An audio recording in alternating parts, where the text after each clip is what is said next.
Good morning बच्चों। अब आज हम हाई स्कूल के चैप्टर ट्रिग्नोमेट्री का अध्ययन करेंगे शुरू से। ठीक है। ट्रिग्नोमेट्री को हिंदी में त्रिकोणमिति कहते हैं और इसका जो उत्पत्ति है वो ग्रीक लेटर ट्राइगोनोमेट्री से हुआ है। ट्राई मीन्स तीन, गोन मीन्स होता है भुजा और मेट्री का मतलब होता है मापन। ठीक है ना, यानी तीन भुजाओं के मापन में जो संबंध प्रदर्शित करता है वो त्रिकोणमिति अनुपात का, त्रिकोणमिति उसको कहते हैं। अब किसी समकोण त्रिभुज की अगर बात करें, सबसे पहले हम बात करेंगे कि भुजाओं के आधार पर त्रिभुज के प्रकार और कोणों के आधार पर त्रिभुज के प्रकार। तो भुजाओं के आधार पर जो त्रिभुज होते हैं वो तीन प्रकार के होते हैं, है ना। आप जानते हो, एक होता है विषम बाहु त्रिभुज, जिसकी तीनों भुजाएं अलग अलग होती हैं, उसे आप विषम बाहु त्रिभुज कहते हैं, है ना। जैसे ये मान लीजिए 2 सेंटीमीटर है, ये वाली आपकी 3 सेंटीमीटर यानी 5 सेंटीमीटर, इसको बोलते हो विषम बाहु त्रिभुज। उसके अलावा एक होता है समद्विबाहु त्रिभुज, जिसकी दो भुजाएं आपस में बराबर हो जाएं।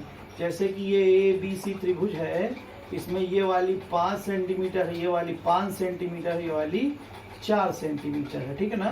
तो ये आपका समद्विबाहु त्रिभुज, समद्विबाहु त्रिभुज जिसकी दो भुजाएं बराबर हो, इसको बोलते हैं आइसोसेलेस ट्रायंगल और इसको बोलते हैं स्केलेन ट्रायंगल। ठीक है ना।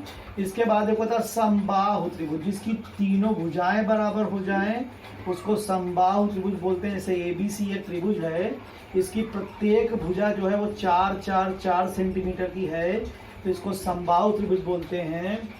और समबाहु त्रिभुज का प्रत्येक कोण भी जो होता है वो 60 अंश का पाया जाता है। ठीक है।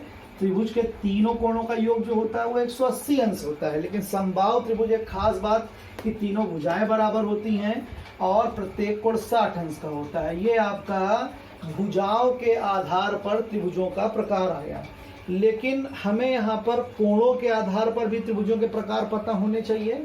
इस दशा में अगर बात करें तो त्रिभुजों कोणों के आधार पर भी त्रिभुज तीन प्रकार के होते हैं: न्यून कोणीय त्रिभुज, समकोणीय त्रिभुज और अधिक कोणीय त्रिभुज। ऐसा त्रिभुज जिसका प्रत्येक कोण न्यून कोण हो जाए, है ना।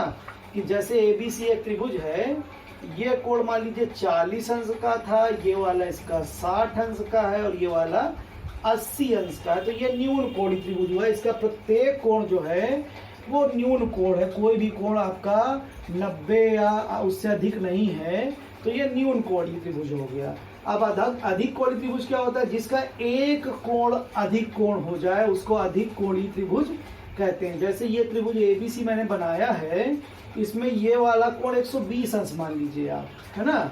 इसको आप ले लीजिए 30 अंश है और ये भी आपका 30 अंश है, तो ये वाला 90 से अधिक है, तो इसलिए अधिक कोणीय त्रिभुज हो गया। तो ऐसा त्रिभुज जिसका एक कोण 90 अंश से अधिक हो, है ना, यानी एक कोण अधिक कोण हो, उसे हम अधिक कोणीय त्रिभुज कहते हैं। इसके बाद अगर बात करें समकोणीय त्रिभुज, आपको इसी के बारे में विशेष अध्ययन करना है कि समकोणीय त्रिभुज, है ना, समकोणीय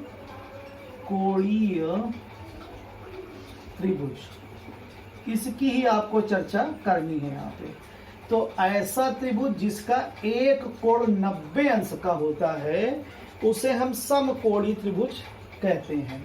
और समकोणीय त्रिभुज की जो भुजाएं होती हैं उनमें कुछ विशेष प्रकार का नाम दिया जा सकता है। जैसे कि आप अमूमन जो समकोण के सामने वाली भुजा होती है उसको आप कर्ण कहते हैं, है ना। और जो लंबवत खड़ी हुई दिखाई देती है इसको आप लंब बोलते हैं। ठीक है। और इसके अलावा जो तीसरी भुजा होती है उसको आप आधार कहते हैं। ठीक है ना। लंब, कर्ण, आधार समकोण त्रिभुज की भुजाओं के कुछ नाम होते हैं। ठीक है ना। अब अगर हम बात करें तो इनमें एक संबंध भी होता है जिसको पाइथागोरस प्रमेय या बोधायन प्रमेय कहते हैं। आप भली बात जानते होंगे कि कर्ण वर्ग बराबर लंब वर्ग प्लस आधार वर्ग, है ना। कर्ण वर्ग इज इक्वल टू लंब वर्ग, ठीक है, प्लस आधार वर्ग। ठीक है ना। या आप ये भी कह सकते हो कि hypotenuse square equal to perpendicular square plus base square. ठीक है ना। तो खैर इतनी बात होती हुई, अब किसी समकोण त्रिभुज में किसी न्यून कोण को लेकर, ठीक है, संगत भुजाओं के जो अनुपात आते हैं उनको हम त्रिकोणमितीय अनुपात कहते हैं। किसी भी समकोण त्रिभुज में, ठीक है ना, न्यून कोण को लेकर, किसी भी न्यून कोण को लेकर जो उसकी भुजाओं में अनुपात आते हैं उनको हम त्रिकोणमितीय अनुपात कहते हैं। मान लीजिए यहाँ पे अगर अनुपात की बात करें भी तो लंब और आधार का अनुपात लंब बटे आधार भी कह सकते हो, आधार बटे लंब भी कह सकते हो, तो दो अनुपात यहाँ से मिल जाएंगे। ऐसे ही लंब बटे कर्ण भी हो सकता है, कर्ण बटे लंब भी हो सकता है, तो यहाँ से दो अनुपात मिल जाएंगे। ऐसे ही आधार बटे कर्ण भी हो सकता है, कर्ण बटे आधार भी हो सकता है, तो इसको भी हम जो है दो अनुपात हो गए। तो कुल मिलाकर 6 त्रिकोणमितीय अनुपात होते हैं, ठीक है। इन्हीं के बारे में आपसे चर्चा करेंगे। 6 त्रिकोणमितीय अनुपात होते हैं, इन्हीं के बारे में भी हम आपसे डिस्कस कर रहे हैं, ठीक है ना। इतनी बात होती हुई